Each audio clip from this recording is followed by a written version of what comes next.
ভোররাতে তারাপীঠের হোটেলে ভয়ঙ্কর অগ্নিকাণ্ড। আগুনে ঝলসে অন্তত 7 জন আবাসিকের মৃত্যু হয়েছে। আগুন ও ধোঁয়ায় অসুস্থ হয়ে পড়েন হোটেলের বেশ কয়েকজন আবাসিক। একবারে যে সময় আগুন লেগেছিল সেই ছবি দেখছেন, ভিতর থেকে আগুনের লেলিহান শিখা দেখা যাচ্ছে। স্থানীয় বাসিন্দারা তারাও কিন্তু হাত লাগান। দমকলে খবর দেওয়া হয়। একেবারে ঢিলছোড়া দূরত্বে তারাপীঠ থানা, সেখান থেকে আসেন পুলিশ আধিকারিকরা।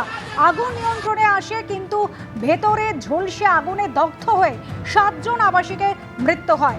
ভোররাতে প্রথম হোটেলের রিসেপশনে আগুন লাগে।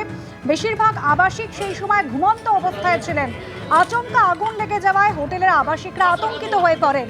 পিছনের রাস্তা তারা জানতেন না, সামনে বেরোতে গিয়ে বিপত্তির সম্মুখীন হয়। আর এরপরে দেখতে পাচ্ছেন দমকলের আধিকারিকরা তারা এভাবে এরপরে জানলার কাঁচ ভেঙে ভিতরে ঢুকে আবাসিকদের উদ্ধার করেন। কিভাবে আগুন লাগলো, কি কারণে, কি পরিস্থিতি তৈরি হয়েছিল, আগুন এবং ধোঁয়ায় বেশ কয়েকজন হোটেলের আবাসিক অসুস্থ হয়ে পড়েছিলেন। পার্থপ্রতিম ঘোষ আমাদের প্রতিনিধি প্রতিবেদন তুলে ধরেছেন, দেখাবো। তারাপীঠে যে জায়গা আমরা রয়েছি, এটা হচ্ছে তারাপীঠে বিদেশিনী হোটেল, একেবারে তারাপীঠ মন্দিরের কাছে এবং তারাপীঠ থানার ঠিক পাশেই এই হচ্ছে হোটেল। যে হোটেলে দেখতে পাচ্ছ একাধিক রুম রয়েছে এবং এখানে যে বিষয় দেখতে পাচ্ছি 5 তলা যে হোটেল, সেই হোটেলে এদিন ভোর রাত্রে হঠাৎ করে কিন্তু অগ্নিকাণ্ডের ঘটনা ঘটে, যেটা এখনও পর্যন্ত অনুমান শর্ট সার্কিট থেকে এই আগুন লেগে। আগুনটা লাগে হচ্ছে এই 5 তলার একেবারে নিচের যে ফ্লোর রয়েছে, যে ফ্লোরের ছবিটা কিছুটা দেখলে তুমি বুঝতে পারছো যে একেবারে এখান থেকে আমরা দেখাচ্ছি ছবিটা। নিচে রিসেপশন রয়েছে আমার ঠিক ডান দিকে, এই হচ্ছে ডান দিকের ছবিটা, যে ডান দিকে টেবিল রয়েছে রিসেপশন, এখান থেকেই খুব সম্ভবত আগুনটা লাগে। এবং যেহেতু এই জায়গায় আগুনটা লাগে, তার ফলে কি হচ্ছে, এখানে যে এটা হচ্ছে এক্সিট গেট রয়েছে, এই এক্সিট গেটের সামনে থেকে এমন পরিস্থিতি তৈরি হয় যার জন্য এই এক্সিট গেট থেকে কেউ বেরোতে পারছিলেন না।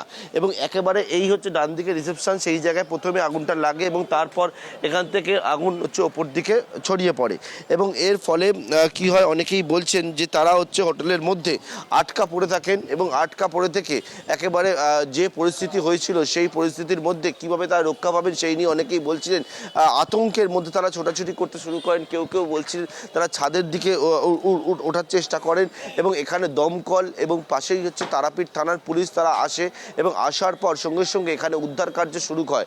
এবং ইতিমধ্যে এখান থেকে এখনো পর্যন্ত যেটা জানতে পারছি অনেককেই উদ্ধার করা হয়েছে, যাদেরকে হাসপাতালে নিয়ে যাওয়া হয়েছে। অনেকেই হচ্ছে ট্যুরিস্ট এবং এখানে প্রত্যেকেই প্রায়, এবং তারা এখানে এখনো পর্যন্ত অপেক্ষা করে রয়েছেন। কেউ কেউ বলছেন তাদের যারা আত্মীয় পরিজন তাদের খোঁজ করছেন। এবং এই হচ্ছে তারাপীঠের যে হোটেল, সেই হোটেলের সামনে আমরা যে জায়গায় দাঁড়িয়ে রয়েছি, এই যে বিদেশিনী হোটেল, এবং সেখানকার অনেকেই যারা এখানে অপেক্ষা করে রয়েছেন, কেউ বলছেন তাদের পরিবার পরিজনদের জন্য তারা খুঁজে বেড়াচ্ছেন। এবং এখানে অনেকেই কিন্তু হোটেল থেকে বেরিয়ে নিচে তারা অপেক্ষা করে রয়েছেন বর্তমানে।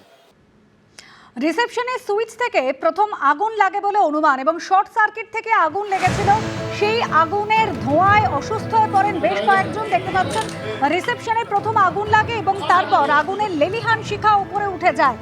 ঘুম ভেঙে বাইরে চিৎকার শুনে অনেক আবাসিক তারা দরজা খুলতে চেষ্টা করেন। আগুনের লেলিহান শিখা ধেয়ে আসে। ঘরের ভিতরে কোনো জানলা ছিল না। বয়স্ক শিশুদের নিয়ে আতঙ্কের প্রহর গুনছিলেন এই হোটেলের ভিতরে আবাসিকরা।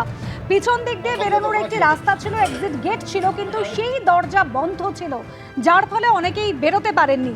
প্রাণ হাতে করে সামনে যে রিসেপশন, সামনে যে গেট ছিল, সেখান দিয়ে তারা বেরোনোর চেষ্টা করেন। একেবারে আগুনের লেলিহান শিখা ছবিতে দেখাচ্ছেন। যে সময় পুলিশ আধিকারিকরা পৌঁছেছেন, দমকল কর্মীরা পৌঁছেছেন, একেবারে পাইপ দিয়ে আগুন নেভানোর চেষ্টা করছেন।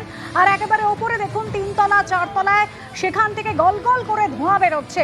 সিঁড়ি দিয়ে নেমে আসার চেষ্টা করেন আবাসিকরা, কিন্তু অনেকেই কিন্তু সেই নামার সময়, সামনের গেট দিয়ে বেরোনোর সময় দগ্ধ হয়ে প্রাণ হারিয়েছেন। যাদের উদ্ধার করা সম্ভব হয়েছে অনেকেই বেরিয়ে এসেছেন এবং তারা তাদের বিভীষিকাময় যে পরিস্থিতির মধ্যে দিয়ে তারা গিয়েছেন সেই কথা তুলে ধরেছেন আমাদের সামনে। খুব কষ্ট হচ্ছে, আমাদের দম বন্ধ হয়ে আসছে, শ্বাসকষ্ট শুরু হয়ে গেছে।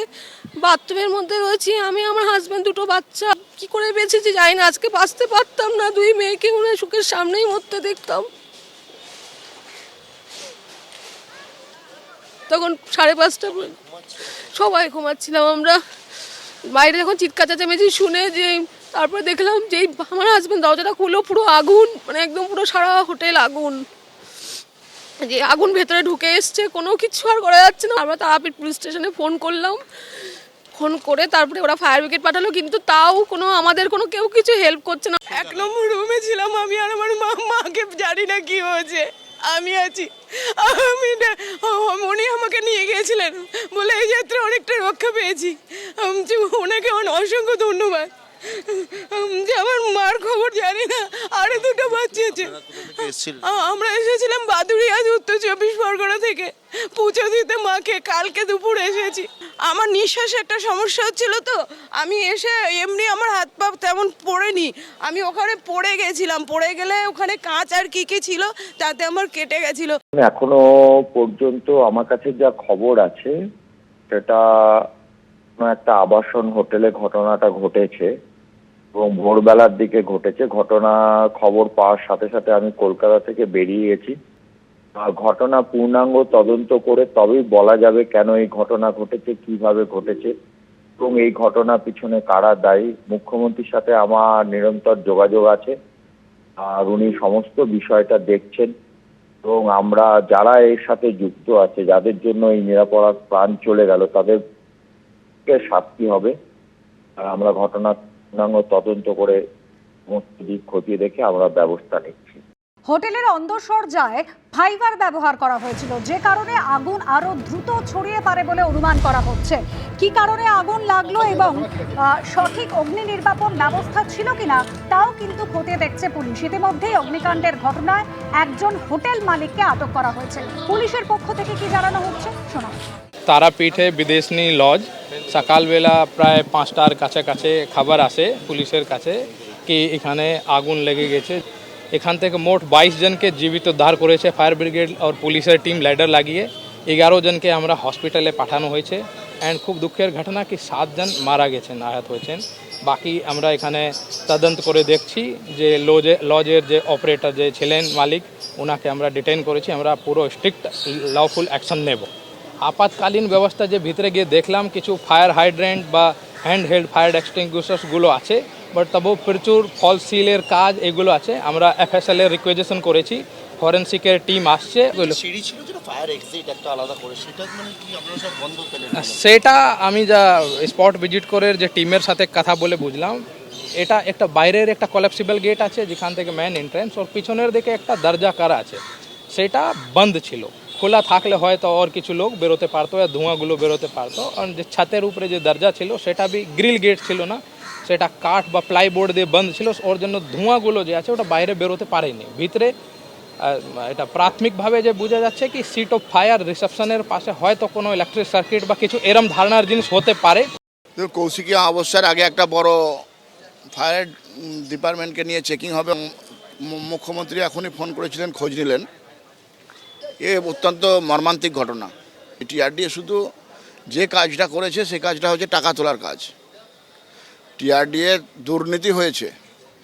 টিআরডিএ দুর্নীতি মানে ভয়াবহ দুর্নীতি। টিআরডিএর দূরদৃষ্টিতার অভাবের জন্য আজকে এই ঘটনা ঘটেছে। একদম কিছু দেখভাল হয়নি, মানে 100% দেখা দায়িত্বের মধ্যে পড়ে। ও টাকা তুলতে ব্যস্ত ছিল, টিআরডিএ টাকা তুলতে ব্যস্ত ছিল। এত বড় একটা হোটেল চলছে, তার সিকিউরিটি ব্যবস্থা নাই। দরজা করেছে পিছনের দিকে, দরজাতে তালা মারা। যে দরজাগুলো ঠিকঠাক খোলা থাকতো মানুষগুলো বেঁচে যেত। এবিপি আনন্দ এগিয়ে থাকে, এগিয়ে রাখে।